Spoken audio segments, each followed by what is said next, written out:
ओम श्री साईनाथाय नमः। श्री साई सच्चरित्र अध्याय 36। आश्चर्यजनक कथाएं। एक गोवा के दो सज्जन और दूसरा श्रीमती औरंगावादकर। इस अध्याय में गोवा के दो महानुभावों और श्रीमती औरंगावादकर की अद्भुत कथाओं का वर्णन है। गोवा के दो महानुभाव। एक समय गोवा से दो महानुभाव श्री साईं बाबा के दर्शनार्थ शिरडी आए। उन्होंने आकर उन्हें नमस्कार किया। यद्यपि वे दोनों एक साथ ही आए थे, फिर भी बाबा ने केवल एक ही व्यक्ति से 15 रुपये दक्षिणा मांगी, जो उन्हें आदर सहित दे दी गई। दूसरा व्यक्ति भी उन्हें सहर्ष 35 रुपये दक्षिणा देने लगा, तो उन्होंने उसकी दक्षिणा लेने से अस्वीकार कर दिया। लोगों को बड़ा आश्चर्य हुआ। उस समय श्यामा भी वहीं उपस्थित थे। उन्होंने कहा कि देवा, ये क्या, ये दोनों एक साथ ही तो आए हैं। इनमें से एक की दक्षिणा तो आपने स्वीकार कर ली, और दूसरा जो अपनी इच्छा से भेंट दे रहा है उसे अस्वीकृत कर रहे हो। ये भेद क्यों? तब बाबा ने उत्तर दिया, श्यामा, तुम नादान हो। मैं किसी से कुछ भी नहीं लेता। ये तो मस्जिद माई ही अपना ऋण मांगती है, और इसलिए देने वाला अपना ऋण चुकाता है और मुक्त हो जाता है। क्या मेरे कोई घर संपत्ति या बाल बच्चे हैं जिनके लिए मुझे चिंता हो रही है? मुझे तो किसी वस्तु की आवश्यकता ही नहीं है। मैं तो सदा स्वतंत्र हूँ। ऋण, शत्रुता और हत्या, इन सब का प्रायश्चित अवश्य करना पड़ता है, और इससे ही किसी प्रकार का छुटकारा संभव नहीं है। तब बाबा अपने विशेष ढंग से इस प्रकार कहने लगे। अपने जीवन के पूर्वार्ध में ये महाशय निर्धन थे। इन्होंने ईश्वर से प्रतिज्ञा की थी कि यदि मुझे नौकरी मिल गई तो मैं 1 माह का वेतन तुम्हें अर्पण करूंगा। इन्हें 15 रुपये माहवार की एक नौकरी मिल गई। फिर उत्तरोत्तर उन्नति होते होते 30, 60, 100, 200 और अंत में 700 रुपये तक मासिक वेतन हो गया। परंतु स्मृति पाकर ये अपना वचन भूल गए और उसे पूरा न कर सके। अब अपने शुभ कर्मों के ही प्रभाव से इन्हें यहाँ तक पहुँचने का सौभाग्य प्राप्त हुआ। अतः मैंने इनसे केवल 15 रुपये ही दक्षिणा मांगी, जो इनके पहले माह की पगार थी। दूसरी कथा। समुद्र के किनारे घूमते घूमते मैं एक भव्य महल के पास पहुंचा और उसकी ढलान में विश्राम करने लगा। उस महल के ब्राह्मण स्वामी ने मेरा यथोचित स्वागत कर मुझे बढ़िया स्वादिष्ट पदार्थ खाने को दिए। भोजन के उपरांत उसने मुझे अलमारी के समीप एक स्वच्छ स्थान शयन के लिए बतला दिया, और मैं वहीं सो गया। जब मैं प्रगाढ़ निद्रा में था तो उस व्यक्ति ने पत्थर खिसकाकर दीवार में सेंध डाली, और उसके द्वारा भीतर घुसकर उसने मेरा हिस्सा कतर लिया। निद्रा में उठने पर मैंने देखा कि मेरे 30,000 रुपये चुरा लिए गए हैं। मैं बड़ी विपत्ति में पड़ गया और दुखित होकर रोता बैठ गया। केवल नोट चुरा लिए थे, इसलिए मैंने सोचा कि ये कार्य उस ब्राह्मण के अतिरिक्त किसी और का नहीं है। मुझे खाना पीना कुछ भी अच्छा न लगा, और मैं एक पखवाड़े तक ढलान में ही बैठे बैठे चोरी का दुख मनाता रहा। इस प्रकार 15 दिन व्यतीत होने पर रास्ते से जाने वाले एक फकीर ने मुझे दुख से विकलते देखकर मेरे रोने का कारण पूछा। तब मैंने सब हाल उससे कह सुनाया। उसने मुझसे कहा कि यदि तुम मेरे आदेशानुसार आचरण करोगे तो तुम्हारा चुराया हुआ धन वापस मिल जाएगा। मैं एक फकीर का पता तुम्हें बताए देता हूँ। तुम उसकी शरण में जाओ और उसकी कृपा से ही तुम्हें तुम्हारा धन पुनः मिल जाएगा। परंतु जब तक तुम्हें अपना धन वापस नहीं मिलता, उस समय तक तुम अपना प्रिय भोजन त्याग दो। मैंने उस फकीर का कहना मान लिया और मेरा चुराया धन मिल गया। तब मैं समुद्र तट पर आया, जहाँ एक जहाज़ खड़ा था जो यात्रियों से ठसाठस भर चुका था। भाग्यवश वहाँ एक उदार प्रकृति वाले चपरासी की सहायता से मुझे एक स्थान मिल गया। इस प्रकार मैं दूसरे किनारे पर पहुंचा, और वहां से मैं रेलगाड़ी में बैठकर मस्जिद माई आ पहुंचा। कथा समाप्त होते ही बाबा ने श्यामा से इन अतिथियों को अपने साथ ले आने और भोजन का प्रबंध करने को कहा। तब श्यामा उन्हें अपने घर ले गया और उन्हें भोजन कराया। भोजन करते समय श्यामा ने उनसे कहा कि बाबा की कहानी बड़ी ही रहस्यपूर्ण है, क्योंकि ना तो वे कभी समुंदर की ओर गए हैं और ना उनके पास 30,000 रुपये ही थे। उन्होंने ना कहीं भी यात्रा की और ना उनकी कोई रकम ही चुराई गई और ना वापस आई। फिर श्यामा ने उन लोगों से पूछा कि आप लोगों को कुछ समझ में आया, इसका अर्थ क्या था? दोनों अतिथियों की घिंगलियां बंद गई और उनकी आंखों से आंसुओं की धारा बहने लगी। उन्होंने रोते रोते कहा कि बाबा तो सर्वव्यापी आनंद और परब्रह्मा स्वरूप हैं। जो कथा उन्होंने कही है वह बिल्कुल हमारी ही कहानी है और वह मेरे ऊपर ही बीत चुकी है। यह महान आश्चर्य है कि उन्हें ये सब कैसे ज्ञात हो गया। भोजन के उपरांत हम इसका पूर्ण विवरण आपको सुनाएंगे। भोजन के पश्चात पान खाते हुए उन्होंने अपनी कथा सुनाना प्रारंभ कर दिया। उनमें से एक कहने लगा कि घाट में एक पहाड़ी स्थान पर हमारा निवास है। मैं अपने जीवन निर्वाह के लिए नौकरी ढूंढने गोवा आया। तब मैंने भगवान दत्तात्रेय को वचन दिया था कि यदि मुझे नौकरी मिल गई तो मैं तुम्हें 1 माह की पगार भेंट चढ़ाऊंगा। उनकी कृपा से मुझे 15 रुपये मासिक की नौकरी मिल गई और जैसा कि बाबा ने कहा उसी प्रकार मेरी उन्नति हुई। मैं अपना वचन बिल्कुल भूल गया था। बाबा ने उसकी स्मृति दिलाई और मुझसे 15 रुपये वसूल कर लिए। अब आप लोग इसे दक्षिणा न समझे, ये तो एक पुराने ऋण का भुगतान है तथा दीर्घ काल से भूली हुई प्रतिज्ञा आज पूर्ण हुई। शिक्षा यथार्थ में बाबा ने कभी किसी से पैसा नहीं मांगा और ना ही अपने भक्तों को ही मांगने दिया। वे आध्यात्मिक उन्नति में कांचन को बाधक समझते थे और भक्तों को उसके पास से सदैव बचाते रहते थे। भक्त महालसपाती इसके उदाहरण स्वरूप है। वे बहुत निर्धन थे और बड़ी कठिनाई से अपना जीवन बिताते थे। बाबा उन्हें कभी पैसा मांगने नहीं देते थे और ना ही वे अपने पास की दक्षिणा में से उन्हें कुछ देते थे। एक बार एक दयालु और सहृदय व्यापारी हंसराज ने बाबा की उपस्थिति में से एक बड़ी रकम महालसपाती को दी, परंतु बाबा ने उसे अस्वीकार करने को कह दिया। अब दूसरा अतिथि अपनी कहानी सुनाने लगा। मेरे पास एक ब्राह्मण रसोइया था जो गत 35 वर्षों से ईमानदारी से मेरे पास काम करता आया था। बुरी आदतों में पड़कर उसका मन पलट गया और उसने मेरे सब रुपए चोरी कर लिए। मेरी अलमारी दीवार में लगी थी और जिस समय हम लोग गहरी नींद में थे उसने पीछे से पत्थर हटाकर मेरे सब 3,000 रुपयों के नोट चुरा लिए। मैं नहीं जानता कि बाबा को ये ठीक धनराशि कैसे ज्ञात हुई। मैं दिन रात रोता और दुखी रहता।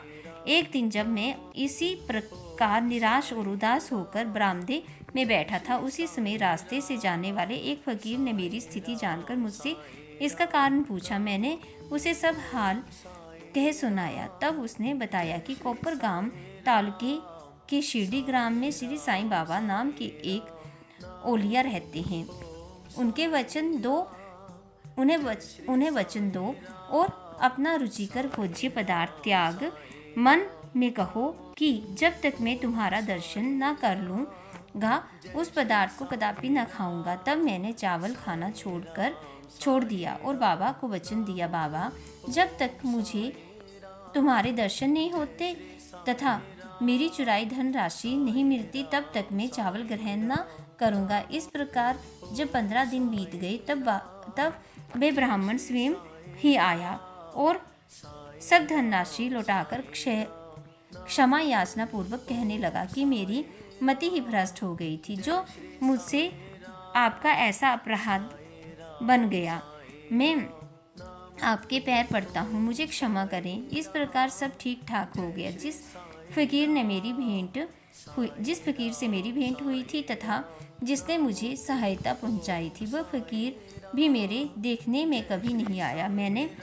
मेरे मन में श्री साईं बाबा के दर्शनों की जिनके लिए फकीर ने मुझसे कहा था बड़ी तीव्र उत्कंठा हुई। मैंने सोचा कि जो फकीर मेरे घर आया था वह साईं बाबा के अतिरिक्त अन्य कोई नहीं हो सकता जिन्होंने मुझे कृपा दर्शन दिए थे और मेरी इस प्रकार सहायता की। उन्हें 35 रुपये का लालच कैसे हो सकता है। इसके विपरीत वे अहेतुक ही आध्यात्मिक उन्नति के पथ पर ले जाने का पूरा प्रयत्न करते हैं। जब चोरी की गई राशि मुझे पुनः प्राप्त हो गई तब मेरे हर्ष का पारावार न रहा। मेरी बुद्धि भ्रमित हो गई और मैं अपना वचन भूलकर कुलावा में एक रात्रि को मैंने साईं बाबा को स्वप्न में देखा। तभी मुझे अपनी शिरडी यात्रा के वचन की स्मृति हो आई। मैं गोवा पहुंचा और वहां से एक स्टीमर द्वारा बम्बई पहुंचकर शिरडी जाना चाहता था, परंतु जब मैं किनारे पर पहुंचा तो देखा कि स्टीमर खचाखच भर चुका है और उसमें बिल्कुल भी जगह नहीं है। कैप्टन ने मुझे चढ़ने न दिया, परंतु एक अपरिचित चपरासी के कहने पर मुझे स्टीमर में बैठने की अनुमति मिल गई और मैं इस प्रकार बम्बई पहुंचा। फिर रेलगाड़ी में बैठकर यहाँ पहुंच गया। बाबा के सर्वव्यापी और सर्वज्ञ होने में मुझे कोई शंका नहीं है। देखो तो हम कौन हैं और कहाँ हमारा घर। हमारे भाग्य कितने अच्छे हैं कि बाबा हमारी चुराई गई राशि वापस दिलाकर हमें यहाँ खींच कर लाए। आप शिरडीवासी हम लोगों की अपेक्षा सहस्त्र गुने श्रेष्ठ और भाग्यशाली हैं, जो बाबा के साथ हंसते खेलते मधुर भाषण करते और कई वर्षों से उनके समीप रहते हैं। ये आप लोगों के गत जन्मों के शुभ संस्कारों का ही प्रभाव है जो कि बाबा को यहाँ खींच लाया है। श्री साईं ही हमारे लिए दत्त हैं। उन्होंने ही हमसे प्रतिज्ञा कराई और जहाज में स्थान दिलाया और हमें यहाँ लाकर अपनी सर्वव्यापकता और सर्वज्ञता का अनुभव कराया। श्रीमती औरंगाबादकर सोलापुर के सखाराम औरंगाबादकर की पत्नी 27 वर्ष की दीर्घ अवधि के पश्चात वे निसंतान ही थी।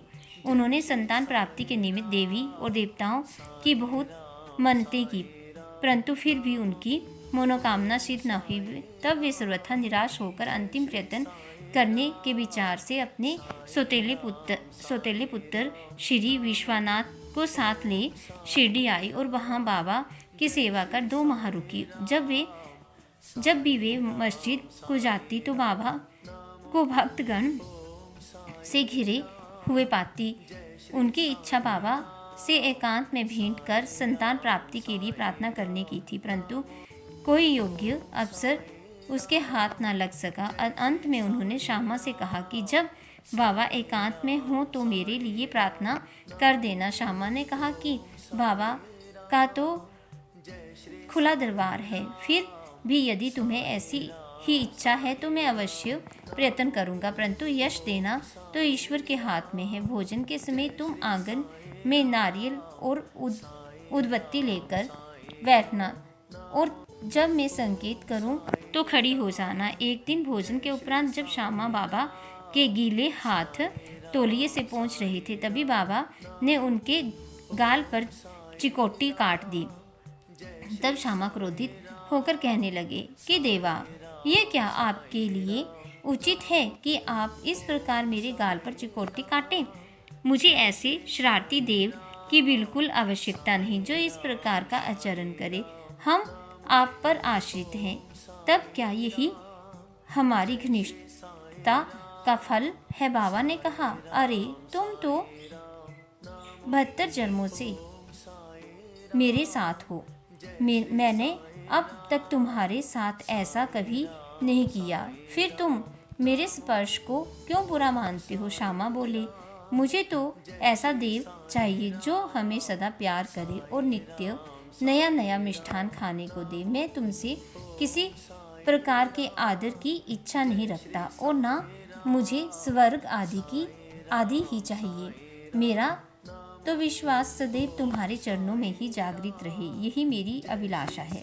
तब बाबा बोले कि हाँ, सचमुच में मैं इसलिए यहाँ आया हूँ। मैं सदैव तुम्हारा पालन और उदर पोषण करता आया हूँ, इसलिए मुझे तुमसे अधिक स्नेह है। जब बाबा अपनी गद्दी पर विराजमान हो गए, तब श्यामा ने उस स्त्री को संकेत किया। उसने ऊपर आकर बाबा को प्रणाम कर उन्हें नारियल और उदरबत्ती भेंट की। बाबा ने नारियल हिलाकर देखा तो वह सूखा था और बजता था। बाबा ने श्यामा से कहा, ये तो हिल रहा है, सुनो ये क्या कहता है। तभी श्यामा ने तुरंत कहा कि ये बाई प्रार्थना करती है कि ठीक इसी प्रकार उसके पेट में भी बच्चा गुड़ गुड़ करे, इसलिए आशीर्वाद सहित ये नारियल इन्हें लौटा दो। तब फिर बाबा बोले कि क्या नारियल से भी संतान की उत्पत्ति होती है? लोग कैसे मूर्ख हैं जो इस प्रकार की बातें करते हैं। श्यामा ने कहा कि मैं अपने वचनों और आशीष की शक्ति से पूर्ण अवगत हूँ और आपके एक शब्द मात्र से ही इस माई को बच्चों का ताला लग जाएगा। आप तो टाल रहे हैं और आशीर्वाद नहीं दे रहे हैं। इस प्रकार कुछ देर तक वार्तालाप चलता रहा।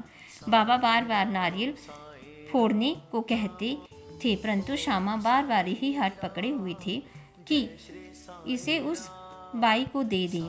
अंत में बाबा ने कह दिया कि इसको पुत्र की प्राप्ति हो जाएगी। तब श्यामा ने पूछा कि कब तक? बाबा ने उत्तर दिया, 12 मास में। अब नारियल को फोड़कर उसके 2 टुकड़े किए गए। एक भाग तो उन दोनों ने खा लिया और दूसरा उस स्त्री को दिया गया। तब श्यामा ने उस बाई से कहा कि प्रिय बहन, तुम मेरे वचनों की साक्षी हो।